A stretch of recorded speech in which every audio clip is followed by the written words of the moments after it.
Sarap.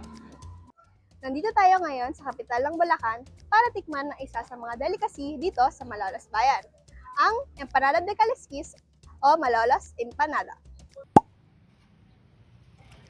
Hanga sa pangalan nito ang kanyang pinagkaiba sa iba pang mga empanada dahil ang crust nito ay parang kaliskis, a fish scale sa Ingles. Naimbento ito noong 1800s, panahon pa ng mga Kastila, kaya matagal na itong bahagi sa kasaysayan ng Malolos.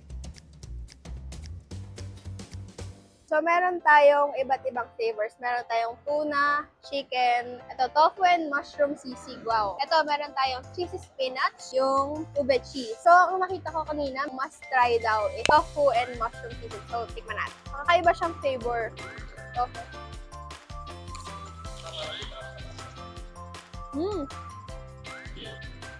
Masarap. Para siyang sisig talaga.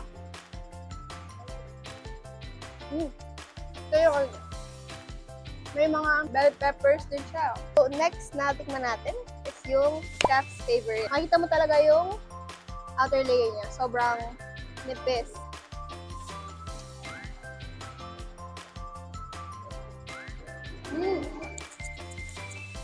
Ang sarap. Ganun ba? Ito yung cheesy spinach. Next natin yung classic chicken. Ayan, ganyan siya. Wala.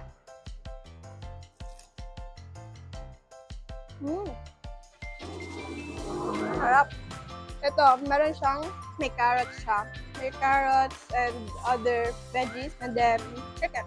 Ito, meron silang lahat na savory, diba? Ito, meron silang ube cheese. Tingnan natin.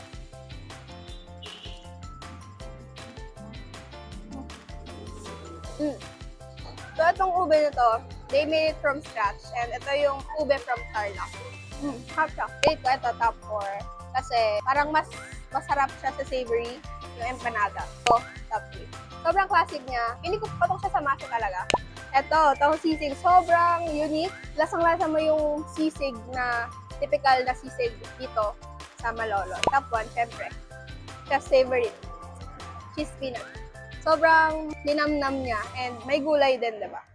Hi, ako si Katrina Anyag, taga-Atlag, Malolos, Bulacan. Ako ang may-ari at gumawa ng Catalina's Kitchen Malolos Empanada. Sa mga narinig ko at napanood ko na kwento, ang Empanada de Calisquis ay dito talaga nag-originate sa Malolos. Mercy Antonio, yung pamilya nila, sila talaga yung naka-imbento ng Empanada de Calisquis. At ito ay 300 years old na recipe ng kanilang pamilya. Ang paggawa ng Empanada Calisquis ay exclusive lang sa pamilya nila.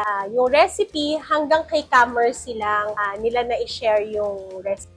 Oo, nung panahon ng pandemic, panahon na wala tayong magawa kundi magluto at kumain, naalala ko pa noon kasabay noon yung ube pandesal. Kung ginagawa nung iba yung ube pandesal, ako naman ay nanonood sa YouTube kung paano gumawa ng empanada. Dito kasi sa Malolos, hindi talaga namin nakalakihan na kumain ng empanada na soft ang shell. So, nag-research pa ako sa YouTube, sa internet, yung empanada na nagawa ko, walang masyadong palikpik, pero nandun yung lutong, yung flakiness ng empanada na Malolos. Ang unang flavor talaga namin, chicken. Nung panahon din ng pandemic, ang daming lumabas na spinach. Isip ko, dahil ang daming nagbebenta ng spinach, bumili ako ng spinach at tinry ko gumawa ng cheesy spinach. So yung flavor na naiimbento namin, galing din sa suggestion ng mga customers.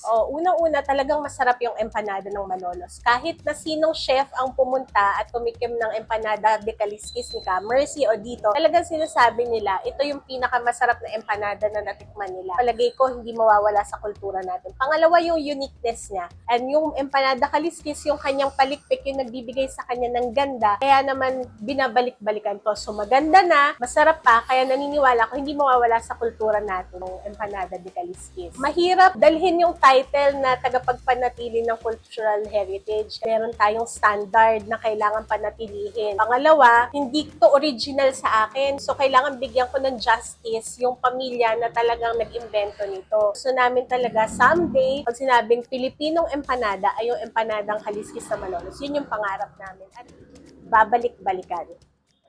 Kung empanada de Calisquis ang ipinagmamalaki dito sa Malolos, ano naman kaya sa ibang parte ng Bulacan? Ako si Althea Almera ng The Sentinel. At ito ang Sentilicious.